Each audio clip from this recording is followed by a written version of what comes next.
ওকে, তো আগেই সবাইকে ফর্মালি ওয়েলকাম জানাচ্ছি আজকের ক্লাসে। আফটার মিড এর প্রথম ক্লাস আজকে, এবং আফটার মিডে আমরা বিফোর মিড যেহেতু আমরা ডেটা স্ট্রাকচারের লিনিয়ার পার্ট গুলো নিয়ে কথা বলছিলাম নাকি, অ্যারে, স্ট্যাক, কিউ। তো আফটার মিডে আসলে আমাদের লিনিয়ার পার্ট কম হবে, নন লিনিয়ার ডেটা স্ট্রাকচার গুলো বেশি হবে। লিনিয়ারের মধ্যে কোনটা বাকি রয়ে গেছে? Link list.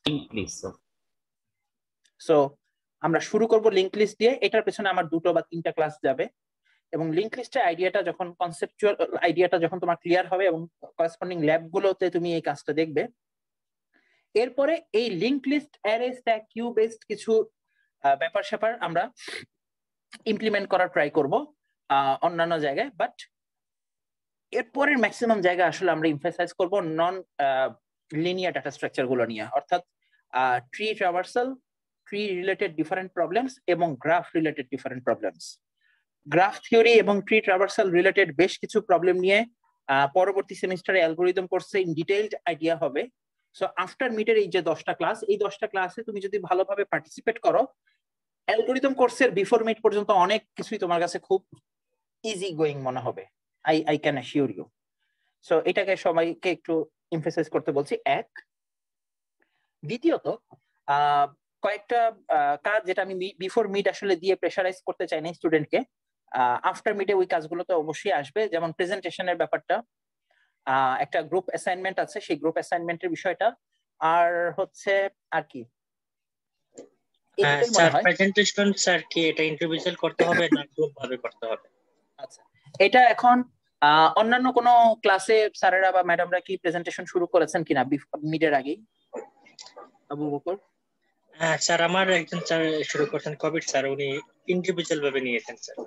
ইন্ডিভিজুয়াল ভাবে এবং ক্লাসের মধ্যে ইন্ডিভিজুয়াল ভাবে আমাদের থেকে শুধু ইটা নেওয়া হয়েছে, স্লাইডটা। রেকর্ডিং রেকর্ডিং না স্যার, শুধু পিডিএফ স্লাইডটা, পাওয়ার পয়েন্ট স্লাইডটা। হ্যাঁ, এটা প্রেজেন্টেশন হয়নি তাই তো? প্রেজেন্টেশন কি হবে মিড? বলছে আর লাগবে না। আচ্ছা আচ্ছা আচ্ছা, তো আমরা যেটা করতে পারি এখন, এটা দুই ভাবে ভাগ করা যায়। একটা হচ্ছে তোমরা ক্লাস টাইমে প্রেজেন্টেশন দেওয়ার একটা মেন্টালিটি করা। প্রতিদিন 5 জন করে স্টুডেন্টকে আমরা যদি প্রেজেন্টেশনের আওতায় আনি, তাহলে মোস্ট প্রবাবলি 8টা বা 9টা ক্লাসে আমরা সবার প্রেজেন্টেশন শুনে ফেলতে পারবো, যেটা আসলে ট্রেডিশনাল ওয়ে, যেটা রাইট অ্যাপ্রোচ ক্লাসরুমে আমরা যেটা করি। জি স্যার। হ্যাঁ হ্যাঁ, একদিনে সবারটা না নিয়ে প্রতিদিন আসলে 1.5 ঘন্টা ক্লাস নেওয়া তো আসলে অনেকের জন্য এই ট্রাভেলসাম, প্লাস 1.5 ঘন্টা ক্লাসে অনেক সময় বোর হয়ে যায়। আমরা 1 ঘন্টা বা 1 ঘন্টা ক্লাস নিয়ে শেষের 15-20 মিনিটে প্রেজেন্টেশন গুলো শুনলাম এবং সেখানে ইন্টারঅ্যাক্টিভলি পার্টিসিপেট করলাম। এটা একটা ওয়ে হতে পারে, আমি এটা প্রেফার করি এবং আমার সব ক্লাসে আমি প্রেজেন্টেশন এভাবেই নেই। আর আরেকটা যেটা আছে সেটা কনভেনশনাল না, বাট অনেকে এখন অনলাইন ক্লাসের সময় এটাতে এটা সুবিধা আছে বলে নিচ্ছেন, সেটা হচ্ছে ভিডিও রেকর্ডিং চেয়ে নেওয়া স্টুডেন্টের থেকে। অর্থাৎ যে যার বাসায় বসে নিজেরাই রেকর্ড করবে, প্রেজেন্টেশন বানায় ওই প্রেজেন্টেশন প্রেজেন্ট করবে নিজেরা এবং ওটাকে রেকর্ড করবে। 5 থেকে 7 মিনিটের রেকর্ডিংটা তারা গুগল ড্রাইভে, আমি যেখানে অ্যাসাইনমেন্ট আপলোডের সুযোগ দিব, সেখানে একটা সার্টেন টাইমের মধ্যে জমা দিয়ে দিবে। It can be an option. এখন এটা আমি তোমাদের থেকেই শুনতে চাই, কিন্তু প্রেজেন্টেশন দিতে হবে না এটা আসলে রুলস না, ঠিক আছে? এখন বিভিন্ন জায়গায় বিভিন্ন ভাবে এটাকে ইমপ্লিমেন্ট করা হয়। আমি 2টো রুলস বললাম, এই দুটোর যে কোনো একটা যদি তোমাদের পছন্দ হয় তোমরা আমার সাথে একটু শেয়ার করতে পারো কোন ভাবে আমরা প্রেজেন্টেশনটা নিব। স্যার পরেরটাই বেটার মনে হলো। ক্লাসরুমে না স্যার, আমরা ভিডিও রেকর্ডিং করে সেটা। আচ্ছা আচ্ছা, আমরা সবাইকে এটাতে একমত, আমরা রেকর্ডিং করে আপলোড করে দিব, সেটা বেটার মনে হচ্ছে? বেটার হয় স্যার। আচ্ছা, বাকিদের মতামত শুনতে পাচ্ছি না, তাহলে বুঝতে পারতাম সবাই একদিকে কিনা, তাহলে বেটার হতো।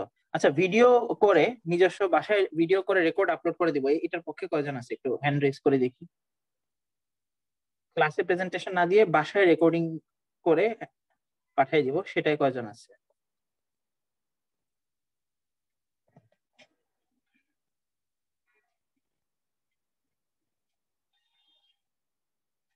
আচ্ছা, মেজরিটি তো হলো না, এখানে তো মাত্র 6-7 জন। আর ক্লাসরুমে লাইভ প্রেজেন্টেশনের পক্ষে কয়জন আছে? ক্লাসরুমে লাইভ প্রেজেন্টেশন দিব এটার পক্ষে কয়জন আছে? এই জান্নাতের হাত তো নামাইতে হবে, নাহলে তো দুই দিকেই ভোট পড়ে গেল। এই তো স্যার সবাই ক্লাসে না এমনি। সবাই ক্লাসে নাই, তারপরেও যে কজন আছে সেটার মধ্যেও একটা। আচ্ছা, যদিও ভোট ওই দিকেই বেশি। আচ্ছা, ক্লাসে আবার সবাই আসুক, আমি একবার জিজ্ঞেস করব। আমার কাছে দ্বিতীয়টাও ওকে, ফার্স্টেরটা ওকে, কোনো প্রবলেম নাই। আমি সাধারণত যেটা করি যে 40 জনের মধ্যে সবাই হয়তো ক্লাসে প্রেজেন্ট করতে পারে না, তো ওই 2-4 জনের রেকর্ডিংটা আমি কালেক্ট করে নিই। আদারওয়াইজ বাকিদেরকে আমি লাইভ প্রেজেন্টই করতে বলি, কারণ লাইভ প্রেজেন্টেশনেই আসলে তোমার স্কিলটা যাচাই করার সুযোগ সবচেয়ে বেশি। রেকর্ডিং শুনে ওইটা আপলোড করাটা খুব ডিফিকাল্ট। হোয়াট এভার, এটা নিয়ে আমি কথা বলবো আরো ক্লাসের শেষে। আর গ্রুপ অ্যাসাইনমেন্ট বলে একটা অ্যাসাইনমেন্ট থাকবে, এটা ইন্ডিভিজুয়ালি দিতে হবে না, এটা গ্রুপ করে দিব আমি, এবং সেই পরিমাণ কাজই দেব যাতে সবাই গ্রুপ অ্যাসাইনমেন্ট করে সেটা সাবমিট করার সুযোগ পায়। সো এটা নিয়ে টেনশন করতে হবে না, এটাতে আমি 4 থেকে 5 গ্রুপকে জনের একটা আপনি group র্যান্ডমলি করে করে দিবেন নাকি আমরা করে নিব? দিব। এটা তোমরা করে নিতে পারলে বেটার, ঠিক আছে? আমি একটা সার্টেন টাইম পরে লিস্ট চাইবো সিআর এর কাছে। সো নেক্সট এমন ভাবে বলা থাকবে যে গ্রুপ হবে স্যার? এটা 4 থেকে 5 জনের গ্রুপ হলেই হবে, ঠিক আছে? স্ট্যান্ডার্ড 5 জনের একটা গ্রুপ করা হোক, ওই গ্রুপকে একটা কাজ দেওয়া হবে এবং সেখানে সবাই কন্ট্রিবিউট করবে, এবং এই জন্য 7 দিন সময় দেওয়া হবে। 7 দিন পরে ওই অ্যাসাইনমেন্টটা গ্রুপ থেকে যে কোনো একজন সাবমিট করবে। হ্যাঁ, ওই অ্যাসাইনমেন্টে সবার নাম টাম থাকবে, নাম, স্টুডেন্ট আইডি, তাহলে বোঝা যাবে যে ওই গ্রুপ থেকে এই অ্যাসাইনমেন্টটা আসছে। তো ওটা হবে আর একটু পরে, আগে প্রেজেন্টেশনের বিষয়টা ফাইনাল করে ফেলবো। আজকে ক্লাসে অনেক অ্যাবসেন্ট, ঘটনা কি? স্যার প্রথম ক্লাস তো এর জন্য। আচ্ছা, ঠিক আছে। আচ্ছা, তো ঠিক আছে, এই দুটো বিষয় আমাদের ডিসকাশনে ছিল, এই দুটো আমরা আগামী 2-4 উইকের মধ্যে অবভিয়াসলি কমপ্লিট করে ফেলবো, যেহেতু শেষ লাস্টের উইকে। অর্থাৎ যদি আমরা 6টা উইক ক্লাস পাই বা 5টা উইক ক্লাস পাই, প্রথম 2 উইকের মধ্যে হয়তো আমি অ্যাসাইনমেন্টের বিষয়টা দিয়ে দিব এবং সেটা সাবমিশনের জন্য ব্যাপার নিব। তারপরের 2 উইকে, অর্থাৎ প্রথম 4 উইক মিলিয়ে হয়তো প্রেজেন্টেশন হবে যদি লাইভ প্রেজেন্টেশন হয়, আর শেষের 2 উইকের কোনো একটা উইকে একটা সিটি নিয়ে নিব। যেহেতু আমাদের অলরেডি 2টো সিটি দেওয়া হয়ে গেছে, থার্ড একটা সিটি আমরা দিয়ে দিলে আমরা মোটামুটি আপ টু ডেট থাকলাম। স্যার থার্ড সিটিটা কি অ্যাসাইনমেন্ট আকারে হওয়ার কথা? তৃতীয়টা তো একটু ফ্লেক্সিবিলিটি আছে, হয় অ্যাসাইনমেন্ট অথবা গুগল ফর্ম, এটা তোমাদের ইচ্ছা, তোমরা যেভাবে চাইবা ওইভাবে নিয়ে নিব, সমস্যা নেই, ঠিক আছে? ওইটা নিজেরা ঠিকঠাক করো, সিআর কে মতামত জানাও, এবং 2টো ক্লাস টেস্টের রেজাল্ট অলরেডি আমি দিয়ে দিয়েছি, নিজেরাই বুঝতে পারবে যে গুগল ফর্মে দেওয়াটা ফ্লেক্সিবল নাকি অ্যাসাইনমেন্ট সাবমিট করে দেওয়া ফ্লেক্সিবল। যেই দিকে মেজরিটি সেটাই দিয়ে দেওয়া হবে। থার্ড সিটিতে ফ্লেক্সিবিলিটি আছে, গুগল ফর্ম অথবা অ্যাসাইনমেন্ট। আচ্ছা, এই গেল মোটামুটি আমাদের আজকের মোটামুটি এই অ্যাডমিনিস্ট্রেটিভ ডিটেলস। এবার আসো আমরা আজকে পড়াশোনার ডিটেলসে যাই। তো যেটা বলছিলাম, মিডের পরে আমরা আলোচনা করব যে টপিকটা নিয়ে, সেটা হচ্ছে লিংক লিস্ট। লিংক লিস্ট নিয়ে আলোচনা করব। সো লিংক লিস্টের সাথে আগে ফার্স্টে একটু পরিচয় করাই দিই সবাইকে। এরপরে আমরা যেটা করব, লিংক লিস্টের আলোচনায় 2টো বিষয়ের কনসেপ্ট অত্যন্ত জরুরি, অত্যন্ত জরুরি। আমি প্রথম ক্লাসে বলেছিলাম যে whenever I am talking about linked list, we need to know 2 basic things about our structure programming. অনেক সময় হয়তো একদম শেষ দিকের জিনিস বলে অনেক সময় এটাকে ওইভাবে টাচ করে আসা হয় না, বাট লিংক লিস্টের আলোচনায় ওই 2টা টপিক আমাদের খুব দরকার হবে। কেউ যদি হেল্প করতে পারে, কোন 2টা টপিক লাগে লিংক লিস্টের আলোচনায়? স্ট্রাকচার লাগবে, first thing the structure, pointer. structure and pointer. Excellent. So structure এবং পয়েন্টারের কনসেপ্ট অবশ্যই আমাদের জানা লাগবে whenever we are talking about linked list, কারণ আমরা জানি যে লিংক লিস্ট আসলে এমন লিনিয়ার ডেটা স্ট্রাকচার যেখানে কন্টিজিয়াস মেমোরি ব্লক দিয়ে ডেটাকে রাখার সিস্টেম করা হয় না। এটা আসলে মেমোরির জন্য ভালো কিছু না, মেমোরি অপটিমাইজড কোনো সলিউশন না, যেটা অ্যারে করে। কম্পাইল করার টাইমই অ্যারের সাইজ দিয়ে দিতে হয়, তার মানে ইউজ হোক বা না হোক ওই পরিমাণ স্পেস সব সময় অ্যালোকেটেড থাকবে for array. So there is probability that sometimes we are getting overflowed. যখনই আমরা কোড করছি অ্যারে নিয়ে, তখন আমাদের মাথায় রাখা লাগে যে অ্যারের ম্যাক্সিমাম সাইজ বা বাউন্ড হচ্ছে এটা, এটাকে কোনোভাবেই স্ট্রেস করার সুযোগ নাই। অ্যারের সাইজ কি রান টাইমে স্ট্রেস করা যায়? দরকার অনুযায়ী বাড়ানো যাবে? কখনোই না। Never do that. ওই জন্য আমরা কি করি, ঝামেলা এড়াতে আমরা একটা বড় ক্যাপাসিটি নিয়ে রাখি অ্যারের জন্য, এবং basically that gives us a huge lot of overhead of memory consumption, প্রচুর পরিমাণ আনইউজড মেমোরি স্পেস রয়ে যায়, যেটাকে আমরা শুধুমাত্র সেফটি ক্রিটিক্যাল কেস কল্পনা করে আমাদের সিস্টেমের সাথে ইনক্লুড করে রেখেছিলাম, প্রয়োজন হয়নি। তো ওই ঝামেলা থেকে বাঁচার জন্য আমাদের একটা ফ্লেক্সিবল ডেটা স্ট্রাকচারের দরকার ছিল, লিনিয়ার বাট ফ্লেক্সিবল। তখন কনসেপ্ট আসছে লিঙ্ক লিস্টের। লিঙ্ক লিস্ট বললো যে না, কন্টিজিউয়াস মেমোরি ব্লক দিয়ে যে এলিমেন্ট গুলোকে কানেক্টেড রাখতে হবে এটার কোনো দরকার নাই। তাহলে কি করতে হবে? তাহলে আমরা একটা নতুন কনসেপ্ট জেনারেট করব, যে কনসেপ্ট দিয়ে মেমোরির ডিফারেন্ট ব্লকে লিস্টের কানেক্টেড লিস্টের এলিমেন্ট গুলো থাকবে। অ্যারে এবং লিঙ্ক লিস্ট দুটোই লিস্ট, বাট দুটো ডিফারেন্ট স্টাইলে লিস্ট ক্রিয়েট করে, দুজনের লিনিয়ার অর্ডারিংটা ডিফারেন্ট। লিঙ্ক লিস্ট বলছে যে এই লিস্টটা ক্রিয়েট করার সময় এলিমেন্ট গুলো মেমোরিতে একই সাথে থাকবে, গ্রুপ আকারে থাকবে, not necessary, but everyone will be connected to everyone with logical addressing. Address জানবে একজন আরেকজনের, লজিক্যাল এন্ড ফিজিক্যাল অ্যাড্রেস।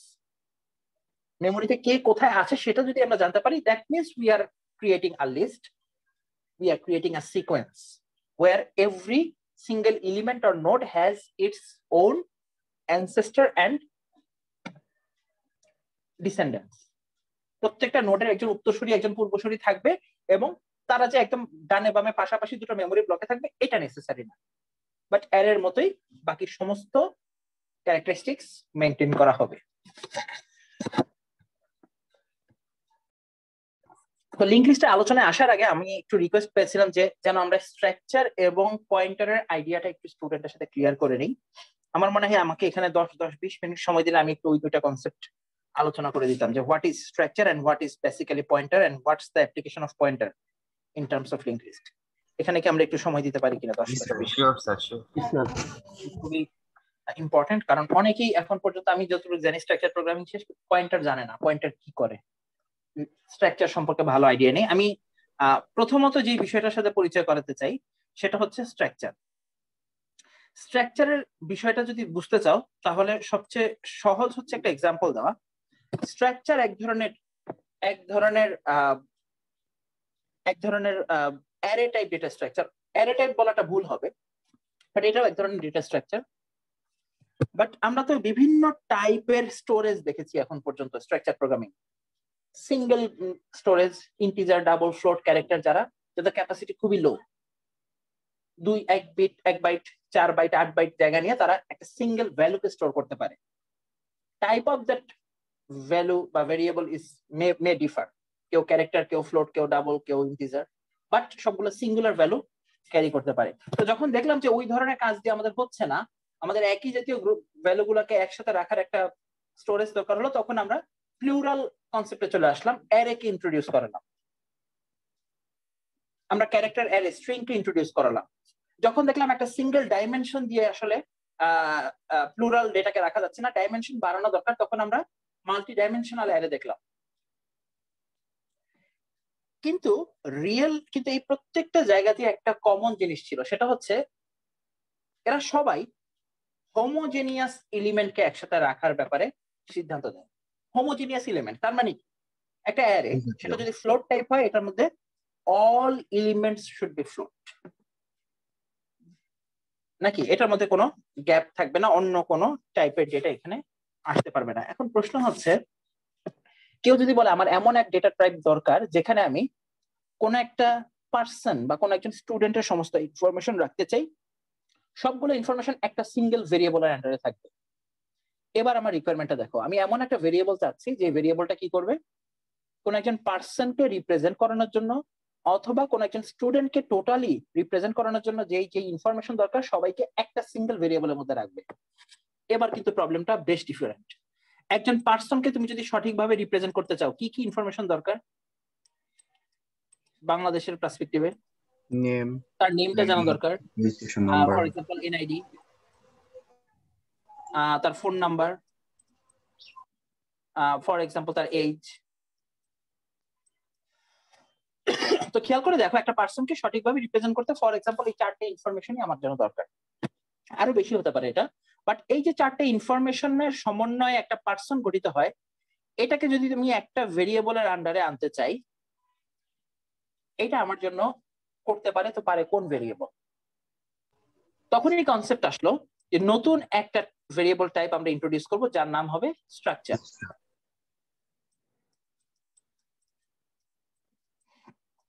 স্ট্রাকচারের সুবিধাটা কিরকম?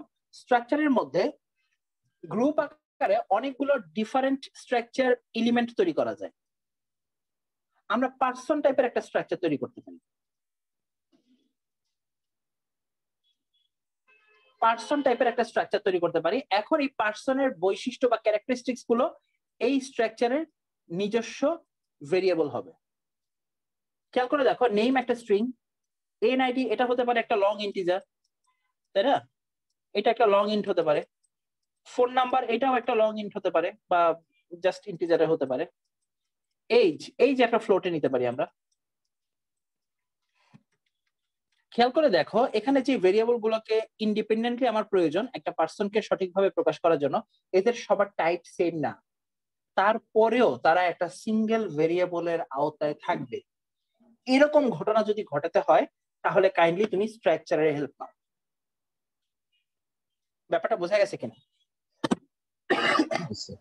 স্ট্রাকচারের স্যার আমরা একটা সিঙ্গেল ভ্যারিয়েবলের মাধ্যমে এই 3-4টা আদার্স যে ফ্লোট বা লং ইন্টিজার এগুলোকে আমরা অ্যাক্সেস করতে পারবো। অ্যাক্সেস করতে পারবো, রাইট। এদের সবাইকে একটা কমন গ্রাউন্ডের মধ্যে নিয়ে আসা, কমন ভেরিয়েবলের আওতায় নিয়ে আসা। সেই ভেরিয়েবলটা হবে অন্য কোনো টাইপের না, সেই ভেরিয়েবলটা হতে হবে স্ট্রাকচার টাইপের ভেরিয়েবল।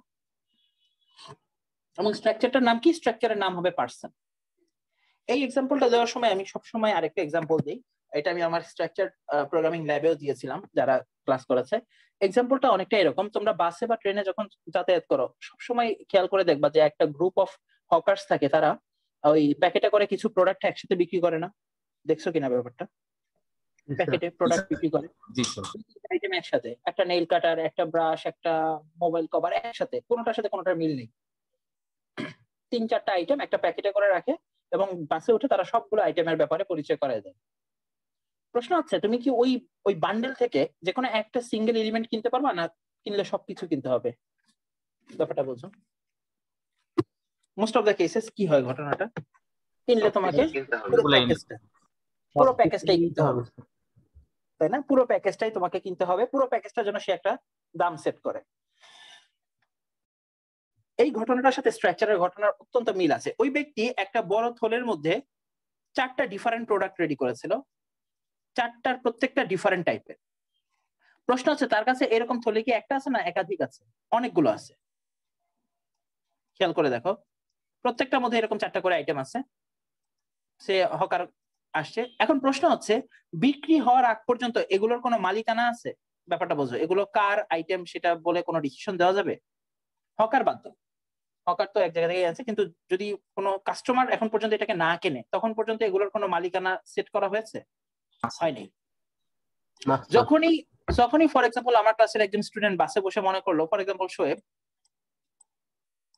হ্যাঁ, ও মনে করলো যে এখান থেকে একটা প্রোডাক্ট আমার বাসায় কাজে লাগতে পারে, কিন্তু যেহেতু এখান থেকে সবকিছুকে একসাথে বিক্রি করা হবে, আমি এটার একটা সেট নিয়ে নিই। এখন শোয়েবের কাছে এটার মালিকানা টোটালি হয়ে গেল শোয়েবের। মজার ব্যাপার হচ্ছে, শোয়েব কি এখন শুধুমাত্র ভিতরের একটা আইটেমকে অ্যাক্সেস করতে পারবে না? All items should be accessible to Shoaib, every single item. So Shoaib চাইলে ওই নেল কাটারের একটা নাম দিতে পারে, শোয়েব চাইলে এটার জন্য একটা এক্সেস ভ্যালু দিতে পারে। তার বাসায় নিয়ে গিয়ে নেল কাটারটা একটা নাম দিল, বাসায় গিয়ে মোবাইল কভারটা তার নিজের মোবাইলে অ্যাড করে নিল, বাসায় গিয়ে এই আইটেমটাকে তার ওই জায়গার সাথে অ্যাড করে নিল। সো আলটিমেটলি এরকম 3-4টা আইটেমকে সে কিনে নিল। বাসে অপর একজন ব্যক্তি যখন এই জিনিসটাকে কিনবে, ফর এক্সাম্পল এক্স, সে তার বাসায় গিয়ে মোবাইল কভার হিসেবে এই আইটেমটাকে ইউজ করতে পারবে। অর্থাৎ প্রত্যেকটার একটা সিঙ্গেল কপি তৈরি হয়ে যায়। এই যে এই ভেরিয়েবলটা সেই প্রত্যেকটা আইটেমকে অ্যাক্সেস করতে পারে। এখানে আমি আসলে 2 ধরনের ভেরিয়েবল নিয়ে কথা বলছি। এইগুলা নিজেরা কি বলো দেখি, এগুলো প্রত্যেকটা ভেরিয়েবল না? Name, NID, phone number, age, এগুলো কিন্তু এক ধরনের ভেরিয়েবল, যেগুলো আমাদের রেগুলার ভেরিয়েবল। এই ভেরিয়েবল গুলো আছে কিসের মধ্যে বলো দেখি? এই পাত্রটার মধ্যে না? এই পাত্রটা আসলে বেসিক্যালি কি?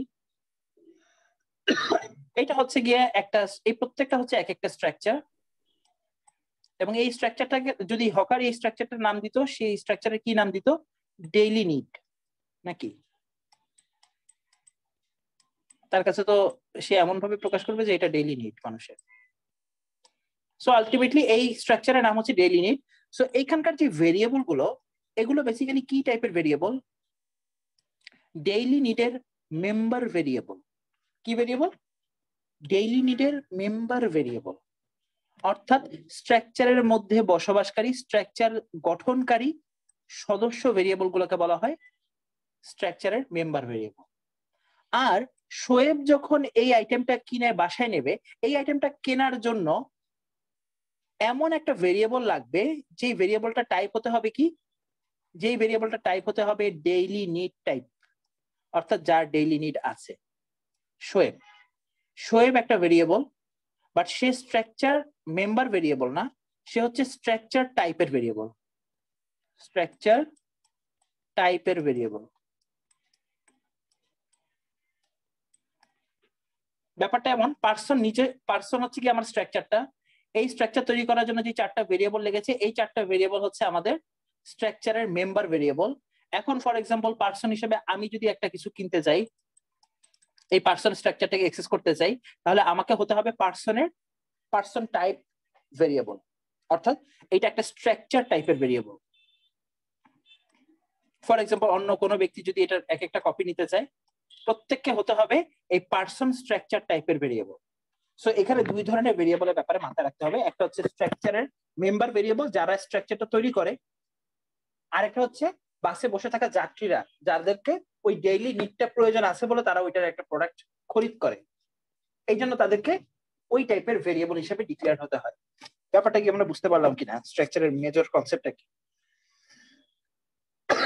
আমরা কি একটা ছোট কোড করে দেখবো স্ট্রাকচার কিভাবে কাজ করে? জাস্ট লাইনে করে দেখি। দেখো একটা স্ট্রাকচার কিভাবে তৈরি করতে হয়। আমরা অনেকেই সি প্রোগ্রামিং এর স্ট্রাকচার তৈরি করিনি আগে কখনো। সো আলটিমেটলি যদি আমরা একটা স্ট্রাকচার তৈরি করি, মনে করো আমি স্টুডেন্ট, আমার ক্লাসে থাকে না মানে ডিসপ্লে। সরি কম্পাইলার দেখা যাচ্ছে না। এখন ঠিক আছে? জি স্যার, এখন ঠিক।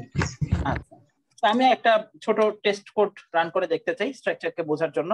আমরা একটা স্ট্রাকচার তৈরি করব। স্ট্রাকচার তৈরি করার জন্য কোড ওয়ার্ড হচ্ছে বা কিওয়ার্ড হচ্ছে স্ট্রাক্ট। এখন তুমি স্ট্রাকচারটার নাম দাও। ফর এক্সাম্পল একটু আগে যেটা ডেইলি নিড বলছিলাম, এখন একটা এরকম একটা স্ট্রাকচারের নাম দিই। ফর এক্সাম্পল স্টুডেন্ট, এই হচ্ছে স্ট্রাকচারের নাম। সরি, এখানে এক্সট্রা কথাবার্তা চলে আসছে।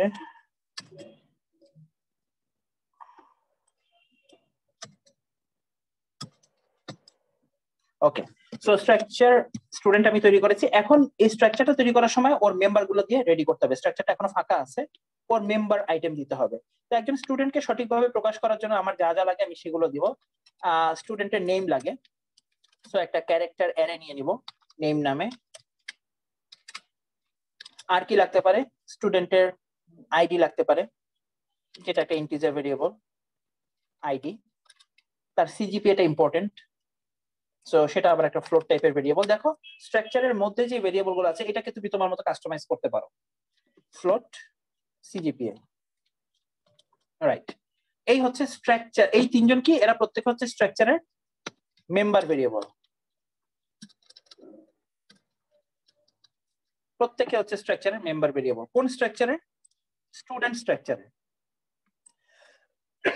এখন এই স্ট্রাকচারকে তুমি যদি অ্যাক্সেস করাতে চাও, তাহলে তোমার কি লাগবে? স্ট্রাকচার টাইপের ভেরিয়েবল লাগবে। কোন স্ট্রাকচার টাইপের ভেরিয়েবল? আপাতত স্টুডেন্ট স্ট্রাকচার টাইপের ভেরিয়েবল। আমি দুজন ভেরিয়েবল ডিক্লেয়ার করি। ফর এক্সাম্পল আমার ক্লাসে দুজন স্টুডেন্ট, কাকে করব? একজন ছেলে নেই, একজন মেয়ে নেই, জান্নাত নেই ভেরিয়েবল, আর একটা নিলাম ফিরোজ। দুজন স্টুডেন্ট, তারা গ্রিনে ভর্তি হওয়ার সময় আসছে। এখন তারা যদি গ্রিনের এই প্যাকেজটা নিতে চায়, তাদের নিজস্ব একটা নাম, আইডি এবং সিজিপিএ দেখতে চায়, তাহলে তাদেরকে স্ট্রাকচার স্টুডেন্ট টাইপের ভেরিয়েবল হিসেবে আসতে হবে। তো জান্নাত এবং ফিরোজ দুটো স্ট্রাকচার স্টুডেন্ট টাইপের ভেরিয়েবল। আমাকে কেউ বলতে পারি কিনা এই জান্নাত বা ফিরোজের সাইজ কত? এই ভেরিয়েবল দুটার সাইজ কত? জান্নাত ভেরিয়েবলটার সাইজ কত? Anyone? What is the capacity or size of this variable? Sir ক্যারেক্টারের সবগুলোই থাকবে, তারপর ইন্টিজারেরটাও থাকবে, ফ্লোটেরটাও থাকবে। রাইট। সে যেহেতু পুরো প্যাকেজটা নিচ্ছে, এই স্ট্রাকচার স্টুডেন্টের সাইজ কত বলো দেখি? স্টুডেন্ট স্ট্রাকচারটার সাইজ সেটার মধ্যে কি আছে, একটা সবগুলো ক্যারেক্টার অ্যারে আছে, রাইট, একটা ক্যারেক্টার অ্যারে আছে 50 সাইজ, তার মানে কি 50 ইনটু 1 বাইট। এরপরে কি আছে, একটা ইন্টিজার আইডি পাওয়ার সুযোগ আছে, তার মানে ইন্টিজার আইডি 4 বাইট, আর একটা সিজিপিএ ফ্লোট, সেটাও 4 বাইট। টোটাল কত বাইটের ডেটা হবে এখানে? 8টা। সো আলটিমেটলি এই স্টুডেন্টের সাইজ হচ্ছে 58 বাইট। তুমি খেয়াল করে দেখো, কোন লাইব্রেরি ফাংশনের আন্ডারে থাকা কোন রেগুলার ভেরিয়েবলের টাইপ কি 58 বাইট আছে? আমাদের জানা মতে নাই। আচ্ছা, স্ট্রাকচার তৈরি করলে তুমি যদি, এখন প্রশ্ন হচ্ছে যে স্যার স্ট্রাকচার তৈরি করার সময় কি এই তিনজন কি রাখতে হবে? No, you can customise by your own. প্রয়োজন বোধে তুমি কাস্টমাইজ করে নিতে পারো। সো আলটিমেটলি এই জান্নাত, ফিরোজ, এই ভেরিয়েবল গুলো যখন মেমোরিতে তৈরি হবে, তখন মেমোরিতে আসলে জান্নাতের জন্য এমন একটা ভেরিয়েবল তৈরি হবে। এই জান্নাত হচ্ছে গিয়ে স্টুডেন্ট স্ট্রাকচার টাইপের ভেরিয়েবল, তাকে কত বাইট জায়গা দেওয়া হবে? 58 বাইট জায়গা দেওয়া হবে। কত বাইট? 58 বাইট। যার যেই ভেরিয়েবলটা প্রথম 50 বাইটের মধ্যে সে কি রাখতে পারবে? হয়তো সে ওই তার নেমটা রাখতে পারবে, তারপরের 4 বাইটে আইডি রাখবে, তারপরের 4 বাইটে সে সিজিপিএ রাখবে। এবং খেয়াল করে দেখো, এদেরকে আমি একটা পুরো বক্স বন্দি করলাম, মানে কি এটা এখন একটা প্যাকেজ। এরা সবাই একটা ভেরিয়েবলের আন্ডারে। কোন ভেরিয়েবল? জান্নাত। এবং এই টাইপের ভেরিয়েবল, এরা কোন টাইপের ভেরিয়েবল? জান্নাত স্ট্রাকচার স্টুডেন্ট টাইপের ভেরিয়েবল। এখন আসো জান্নাত এবং ফিরোজকে দিয়ে যদি আমরা, আচ্ছা ভেরিয়েবল গুলো এইখানে যে এরা হচ্ছে মেম্বার ভেরিয়েবল, আর জান্নাত এবং ফিরোজ এরা হচ্ছে স্ট্রাকচার স্টুডেন্ট টাইপের ভেরিয়েবল।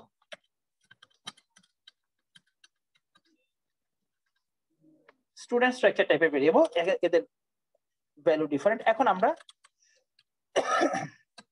মেইন ফাংশনে গিয়ে দেখতে পারি ঘটনা আসলে ঘটছে কি। সো এখানে চাইলে এই জান্নাত এবং ফিরোজ এই ভেরিয়েবল গুলো এখানেও ডিক্লেয়ার করতে পারো, অথবা আরেকটা উপায় আছে, সেটা হচ্ছে এখানে এসেও করা যায়। স্টুডেন্ট, ফর এক্সাম্পল এখানে এসে আমি আশিক দিলাম, আশিক ফাতেমা, এই দুটো ভেরিয়েবল এখানেও ডিক্লেয়ার করা যায়। তো আশিক এবং ফাতেমা এই দুটো এখন স্ট্রাকচার স্টুডেন্ট টাইপের ভেরিয়েবল, দুই জায়গায় ডিক্লেয়ার করা যায়। তো আমরা এই প্রসিডিউরটাই দেখলাম, এটাকে আর এখানে না দিই, যে কোনো একভাবে তুমি ভেরিয়েবল ডিক্লেয়ার করতে পারো। এখন তুমি চাইলে জান্নাত যেহেতু অলরেডি এই স্ট্রাকচারকে অ্যাক্সেস করার জন্য একটা ভেরিয়েবল হিসেবে তৈরি হয়েছে, জান্নাত কিভাবে এই মেম্বার স্ট্রাকচারের ভেরিয়েবল, কিভাবে স্ট্রাকচারের মেম্বার ভেরিয়েবল থেকে অ্যাক্সেস করতে পারে, এটি আমার দেখার বিষয়। অর্থাৎ এই ভেরিয়েবলের নেম পার্টটা আমি কিভাবে সেট করব, আইডি সিজিপিএ কিভাবে সেট করব, খুবই ইজি। দুই ভাবে করা যায়, জান্নাত ডট নেম, জান্নাত ডট নেম, জান্নাত ডট আইডি। তো নেমটাকে আসলে এভাবে অ্যাসাইন করা ঠিক হবে না, কারণ এটা দিলে ওইভাবে করতে হবে। এটাকে গেটস দিয়ে আমরা ইয়ে করে নিব, বা ইয়ে করে নিতে পারি, printf enter id name and CGPA for জান্নাত। সো জান্নাতের জন্য এই ইনফরমেশন গুলো কালেক্ট করা হোক। সো আমরা যদি এখানে ইনপুট নিয়ে রাখতে পারি,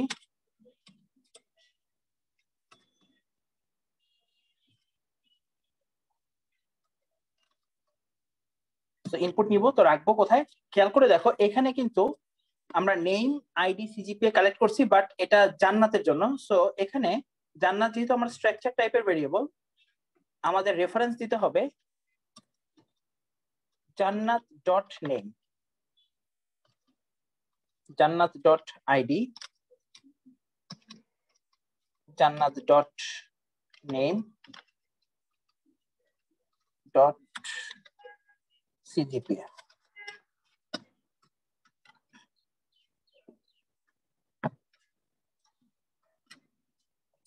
ব্যাপারটা সবাই বুঝতে পারছে কিনা? কোন একটা স্ট্রাকচারের ভেরিয়েবল দিয়ে স্ট্রাকচারের মেম্বার ভেরিয়েবল গুলো অ্যাক্সেস করানোর নিয়ম হচ্ছে এটা।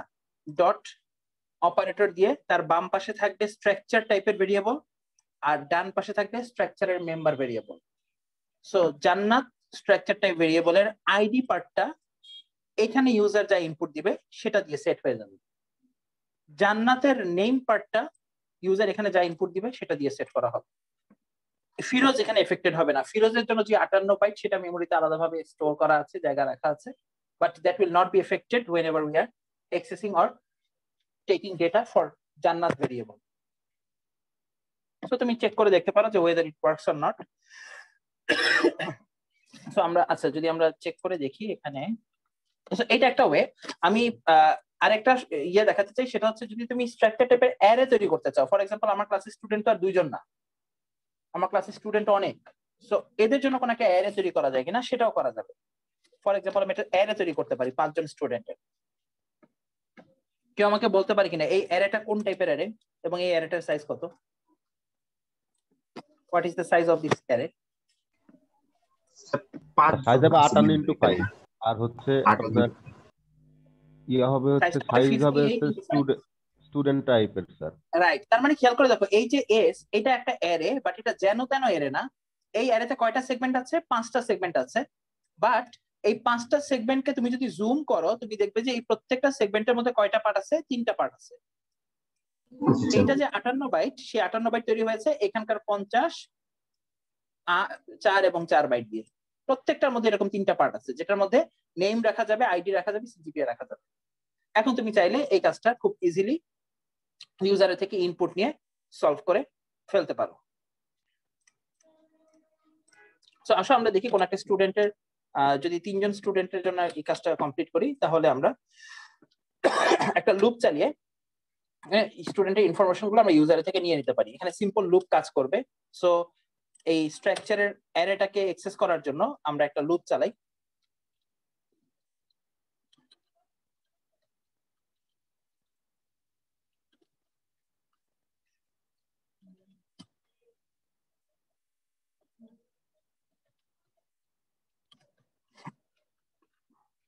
সো এখানে তুমি যদি প্রত্যেকের ভ্যালু সেট করো,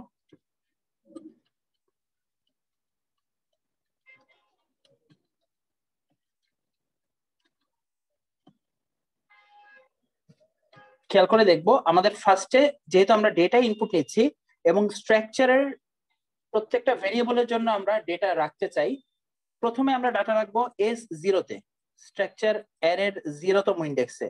সো এটা হচ্ছে আমার স্ট্রাকচার ভেরিয়েবল, আর ডট দিয়ে এরপরে হবে মেম্বার ভেরিয়েবল, নেম, আইডি অথবা তার সিজিপিএ।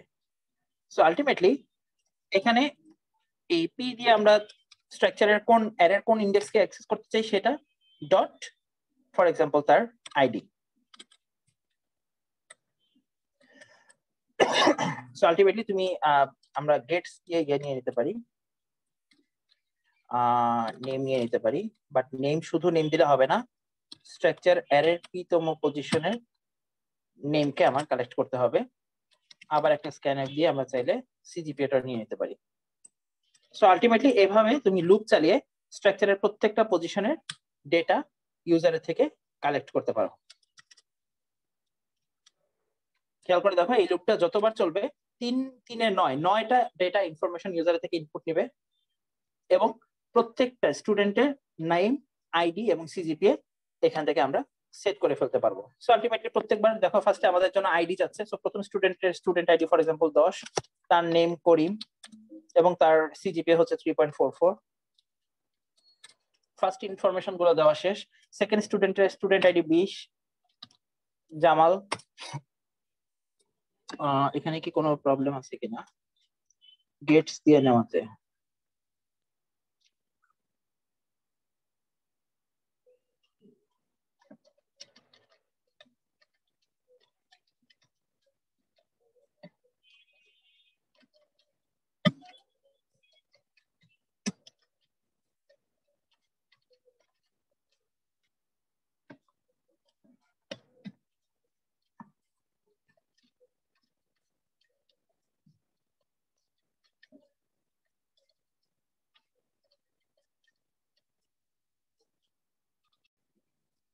ওকে, তো লিংক লিস্টের বিষয়টা যেহেতু এরকম যে আমাদেরকে কন্টিজিউয়াস মেমোরিতে এলিমেন্ট গুলোকে রাখা যাবে না, তার মানে কি আমার নেইবারকে খুঁজতে হলে অবশ্যই আমার কাছে তার অ্যাড্রেস রাখতে হবে।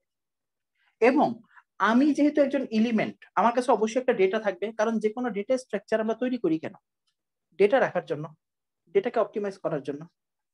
তো অ্যারেতে যে ব্যাপারটা মাথায় রাখা লাগতো না, অ্যারের প্রতিটা এলিমেন্টের মধ্যে জাস্ট একটা আইটেমই থাকতো, অ্যারের ডেটা।